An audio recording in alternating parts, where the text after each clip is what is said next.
Alright, time for another DraftPhysics.com video presentation to pretty much the wind, but not much you can do about that on the internet. The website does have a new tool on it that's kind of interesting. You can actually search my YouTube videos at present. Maybe eventually you'll be able to search the ones on the website as well, but we'll see. You can search for a phrase or a word, and it goes through all the transcripts and finds the videos that have that phrase or word in it. And so it's, could be useful for somebody who cares to see my previous, less articulate statements on different physical phenomenon. So in some ways it's a downside for me, but I think it's a tool that could be useful to people who want to do something good. And it can also be useful to people who want to do something shitty. Not my problem. But anyway, it's right here on the home page of the channel. You can search my Inmendum channel also, but whatever. It's not all the videos, it's just the ones YouTube created a transcript for, and you just type in whatever you want, hit enter or the search button, and there you go. And it provides a nice list. There'll be added features eventually, little bits and pieces. It's just brand new. No one else has one. Yeah. And provided by Indite Evolution, the channel. I should find that. I think I have it here. There's his channel. So it's really interesting what you can do with these. It's kind of silly that YouTube doesn't already do all of this, I suppose, in terms of, I don't know why it doesn't index comment sections. I don't know why it doesn't index all kinds of stuff.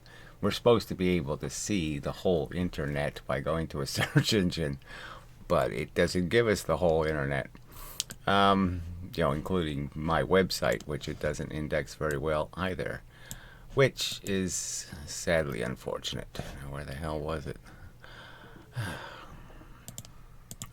I think it's here. Okay.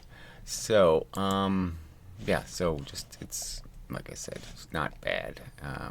Can go through quite a lot of, loads, maybe 100. It time codes, so it goes right to the spot where the statement was sort of made, and it's all quite efficient and nice. Now, once a bunch of people use it, it might slow down a bit, who knows. This is coming out of the black hole. Yeah. And the ray of light is coming in. The wave of light. So he said it, I didn't say it. So, obviously there's lots of little things in there like that, so sometimes you can tell or you can't tell who's talking, but whatever. It's it's pretty cool, frankly, and only I have it. Ha ha ha ha ha. And such. So so that's an improvement. There's also the profiles in cowardice page that I'll be working on, where I will describe my interactions with these physicists, these fake scientists, these ones who will not answer questions with anything but junk and gobbledygook. So you can ask the same kind of question over and over, try to do it all different ways, and they'll just evade. The fact that there are grotesque contradictions in their physics. They claim this kinetic energy crap is real energy, and yet they'll concede you can't move a spaceship. Well, if it can't move a spaceship in space, then it can't do anything else, frankly. But whatever. We've been over all these not perfectly articulated questions, but not ever answered in any kind of straight manner. So that's sort of what I guess I'll go over in this video is, there are some questions that, there are points to be made. I mean, the fact that Leibniz premised that his axiom for creating this was completely wrong. I mean, the fact that he was relying on, that it takes as much work to move 4 pounds 1 foot as it takes to move 1 pound 4 feet, it's just not a fact. Okay. And, that should bother you, that it's not, moving gravity. Lift.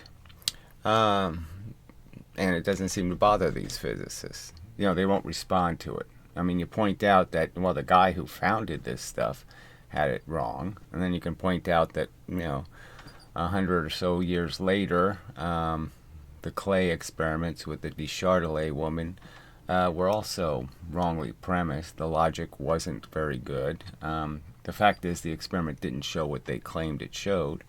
So again, another false piece of evidence is the cornerstone of your belief, their belief. So what's the cornerstone of your belief? Is it the credibility of your, the history, or is it because you actually can sense or you have a feeling for it? You think, yeah, I understand perfectly what a scalar energy is. The magical power of the unknown energy thingy that doesn't have a direction. Anyway, it's just all so bad.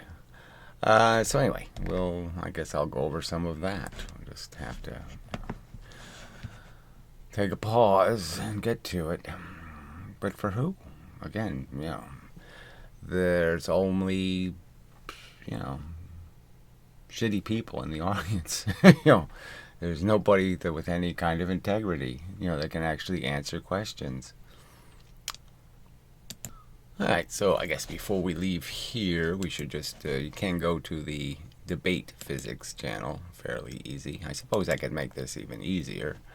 Could just change the sidebar to these videos, but there's these 5-minute videos that just go over the basics of these individual arguments, and what I'm seeking is somebody to actually play the video and respond to what's stated in it. Like, find where I say something that is wrong, and that you can show some evidence proving that it's wrong. Alright, but so far, not so good. We haven't gotten anybody to man up and take that challenge of explaining how it's just unreasonable for somebody to make the arguments I'm making. It's unreasonable. No, we don't have anything like that.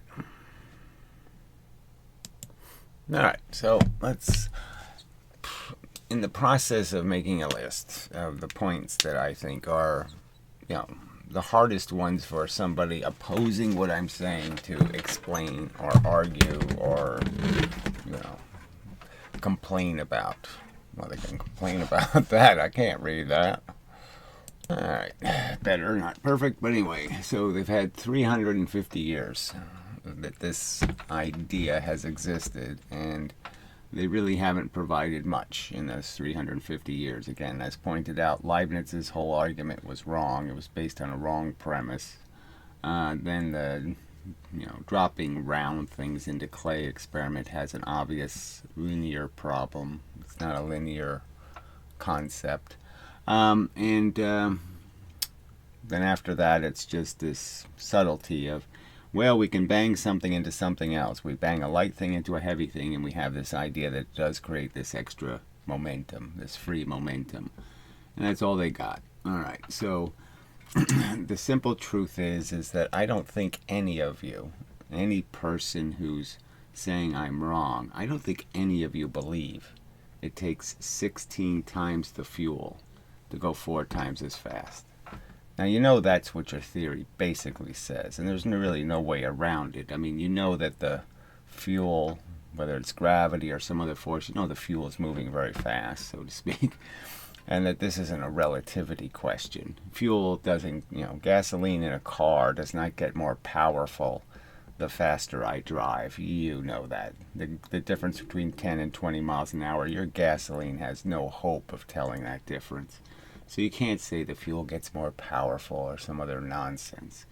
And it's a simple point. Do you really think it takes 16 times the fuel to go 4 times as fast? Now, I know you don't. And I know you don't think it takes 25 times the fuel to go 5 times as fast. I think you do know, watching NASA shoot those rockets, that frankly your fuel economy gets better and better the faster you go. And that it isn't anything like this nonsense. Okay, so I mean, right on its face. Now, you don't think that's a pretty big piece of evidence that in 350 years you haven't been able to produce a single experiment showing me it taking even 4 times the fuel to go twice as fast. You can't even show that one, let alone any of these other bizarre manifestations of your theory. Now, isn't that a pretty strong piece of evidence? I mean, come on, you don't think if you had that piece of evidence on your side, you wouldn't feel kind of confident that, wow, this really must be a pile of crap, if in 350 years they haven't tried to see how much fuel it takes to go a faster speed. And I think, like I said, racetracks, there's so many places where it's already been tested. We know it's not true. We know it really doesn't happen. You don't use your fuel economy gets better, not worse. So you're going to say I'm unreasonable because I look at that fact and it says to me, that's crazy. Okay, that doesn't happen. If your theory says that happens, it's got something wrong with it. It's at least incomplete, as Einstein would say. Einstein would say your theory is incomplete, at minimum. Right? You can't concede that. So not one of you will concede. That's a strong piece of evidence against your theory that you can't produce any evidence of this fuel to velocity relationship. That in fact Newton was exactly correct. When Newton said it takes 2 times the force to go twice as fast, and that it takes 3 times the force to go 3 times the velocity, that Newton was right.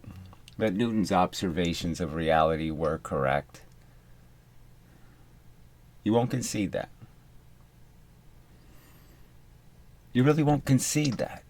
All right, so I'd say that's number one argument. I mean, that's a very good argument against the garbage, the incomplete crap, okay, that you're defending, and defending so aggressively. Like anybody who doesn't see how obvious that is an imbecile. It's so obvious that that's the truth. So what's the counter argument? Could one of you please, form a sentence, where you're like, put together a group of words to explain why you don't think that's compelling evidence against what you're arguing? The fact that you don't have the experiment, which is ridiculous. After 350 years, you don't have an experiment. And the fact that you kind of know, the reason why we don't have an experiment is because it doesn't happen. Come on. Come on. I have to take a break because it's like, well, why am I doing this? I mean, isn't that enough evidence right there for this conversation to continue? For there to be a real pause by physicists and say, gee, until we fix that, we really shouldn't be arguing any of this crap. Because something's wrong. If our formula says this is correct and this is how the world works, then there's something wrong with the formula. Come on, you can't admit that? I mean, you're just showing how pathetic you people are. You're pathetically dishonest, creepy, nasty, ignorant defending, very anti-scientific people. Alright, I'm back. Alright, so the second argument, I think, the second most compelling argument is the thrust in space argument. So basically, physicist Michael has conceded that, using objects with kinetic energy won't work in space. So if I do shoot a bullet out one side of my ship and then I shoot a recoiling gun out the other side of my ship, even though they have the same momentum, they have very different kinetic energies. There's 2,000 joules going one way and only 2 joules going the other way. And he concedes that even though you have that gigantic imbalance, 2,000 watts of heat coming out one side and only 2 watts of heat coming out the other side, even though that huge imbalance exists, is supposed to be real by your physics, somehow the ship doesn't turn. The fact is, the ship just cares about the momentum. It just says how much MV did you push out of the ship. And that's all that matters to the spaceship.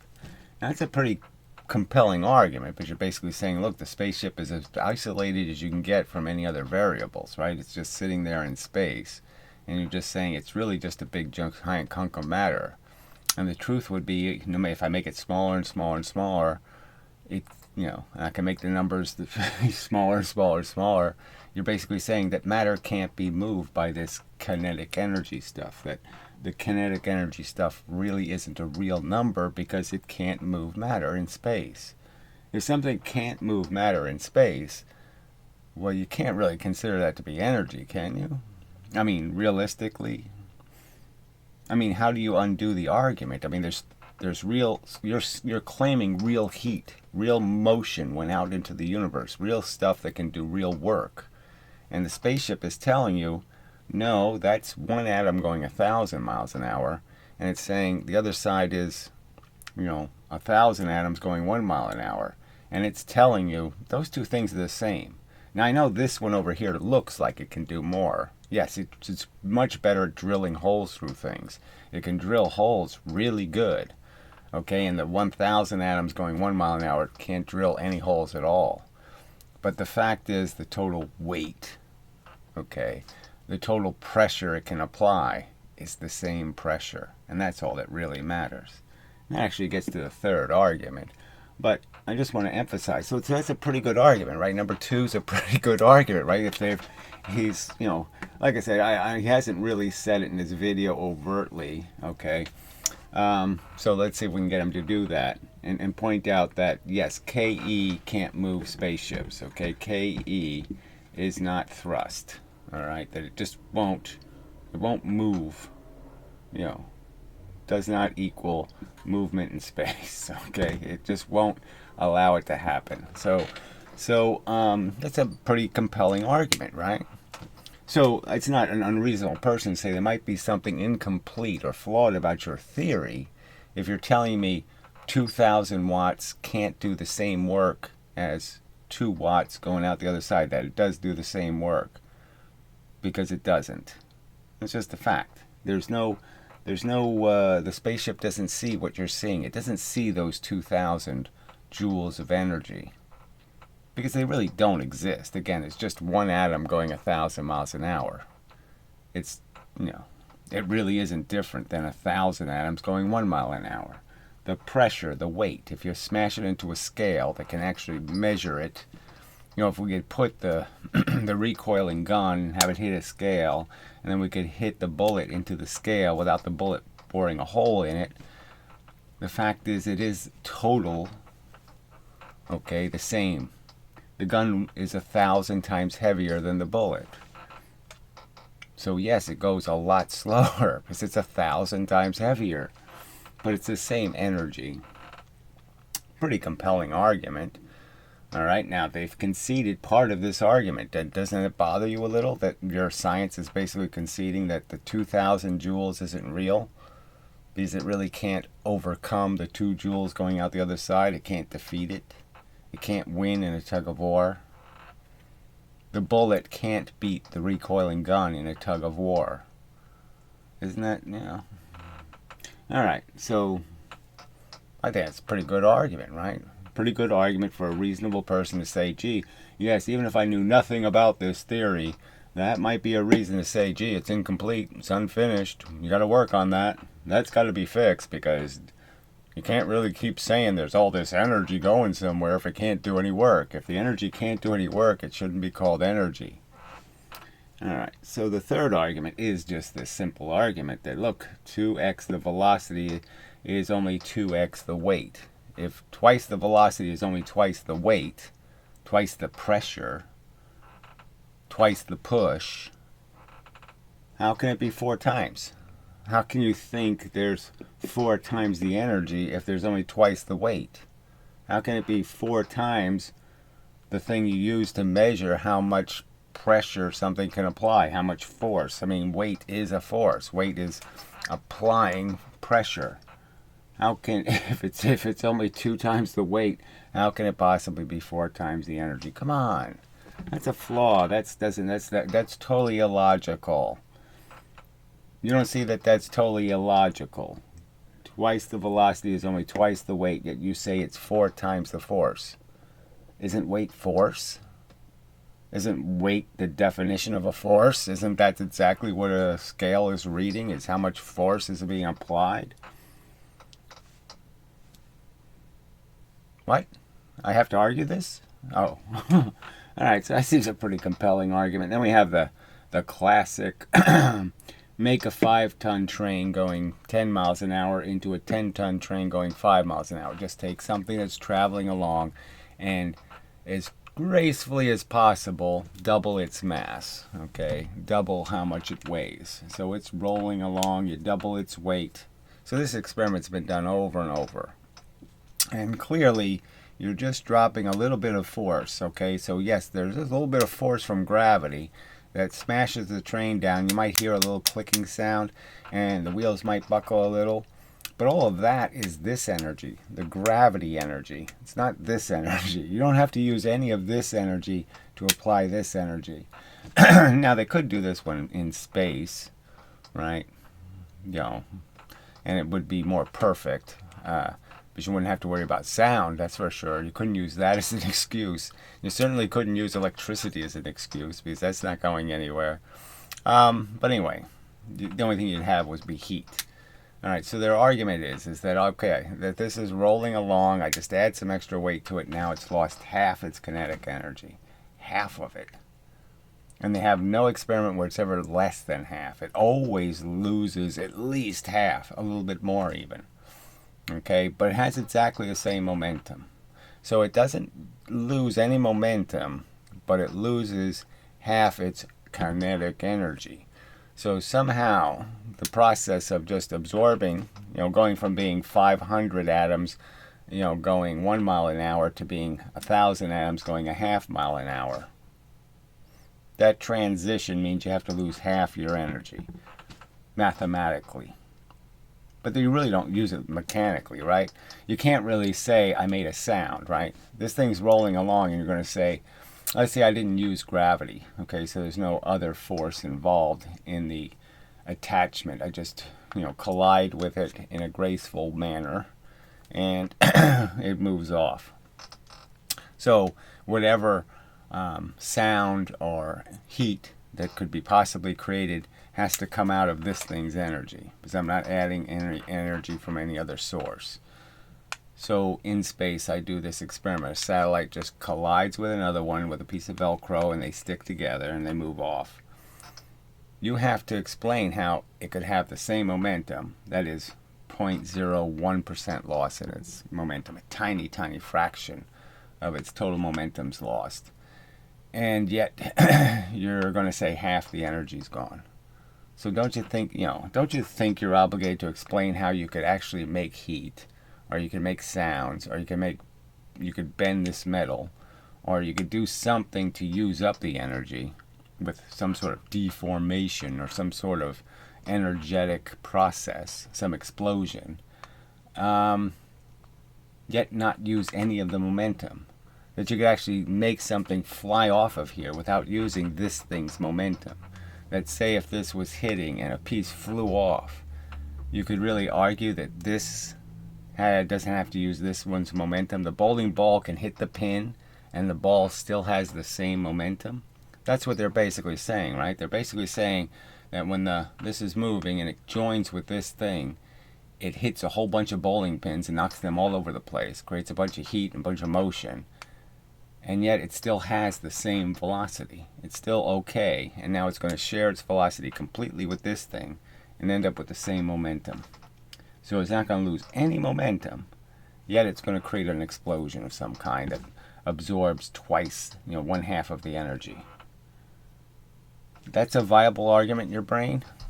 You're feeling confident that your theory is complete and accurate and makes sense with that as a premise? That every single time I double something's mass, that somehow I lose half of its energy?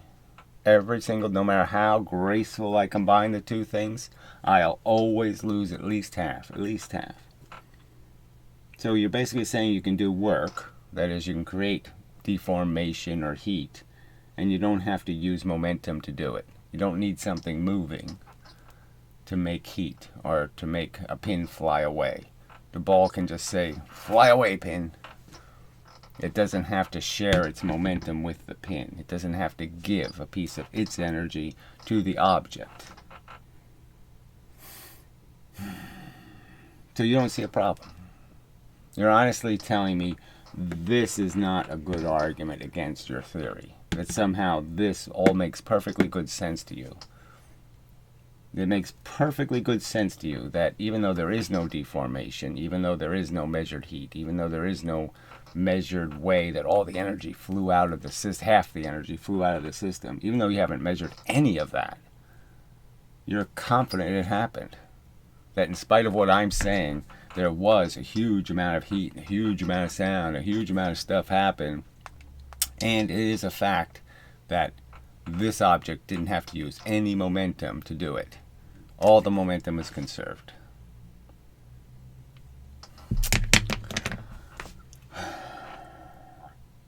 I mean, it amazes me that I have to make this argument to people who should have some.